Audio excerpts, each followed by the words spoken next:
Another person from the ancient times who very clearly separated the Macedonians from the Greeks as two different nations was the famous Macedonian emperor Alexander the Great of Macedon.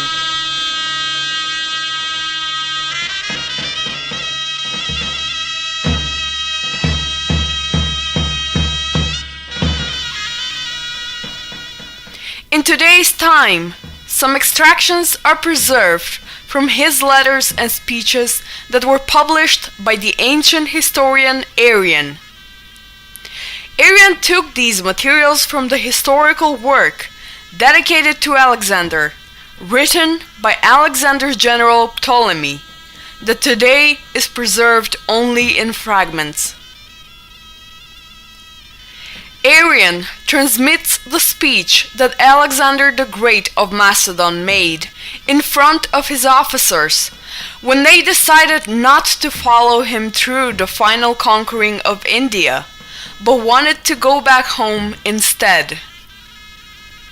However, none of them dared to tell him that. Alexander realized what was happening, called his officers to a meeting, and told them the following. O Macedonians and Grecian allies, seeing that you no longer follow me into dangerous enterprises with a resolution equal to that which formerly animated you, I have collected you together into the same spot, so that I may either persuade you to march forward with me, or may be persuaded by you to return. After saying this, the great Macedonian emperor started to list the territories that were conquered and added to the Macedonian Empire, asking them why they would not want to add more territories to the Macedonian state. The river Indus flows through our territory, as do also the Hydaspes and the Hydriotis. Why do you shrink from adding the Hyphasis also, and the nations beyond this river, to your empire of Macedonia? Here we see that Alexander the Great did not conquer territories in benefit of the united Greeks, as some present scholars and Greek propagandists say so. But he conquered these territories to add them to the Macedonian Empire, to his fatherland, Macedonia.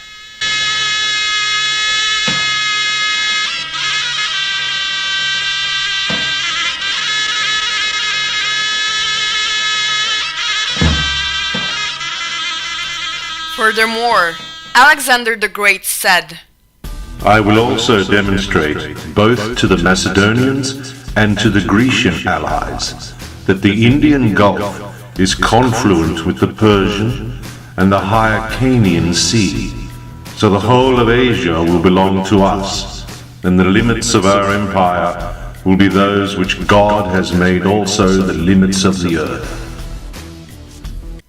And further on, But, O Macedonians and Grecian allies, stand firm. But what great or glorious deed could we have performed, if, sitting at ease in Macedonia, we had thought it sufficient to preserve our own country without any labor, simply repelling the attacks of the nations on our frontiers, the Thracians, Illyrians, and Tribalians, or even those Greeks who are unfriendly to our interests.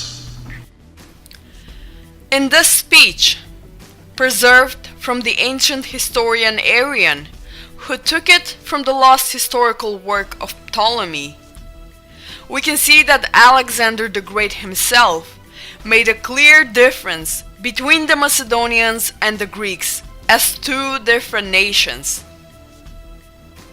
In here, not only does he refer to them as Macedonians and Grecian allies, but he decisively explains that the Macedonians who remained in Macedonia could be in danger of their neighbors, Illyrians, Thracians, Tribalians, and Greeks.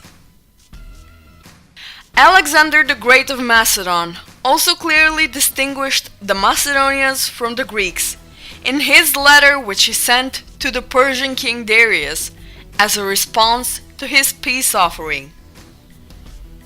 Arrian transmits some parts of this letter. Alexander wrote to Darius, You sent unfriendly letters about me to the Greeks, urging them to wage war with me. You have also dispatched money to the Lacedaemonians and certain other Greeks, but none of the states received it, except the Lacedaemonians. As your agents corrupted my friends and were striving to dissolve the league which I had formed among the Greeks, I took the field against you, because you were the party who commenced the hostility.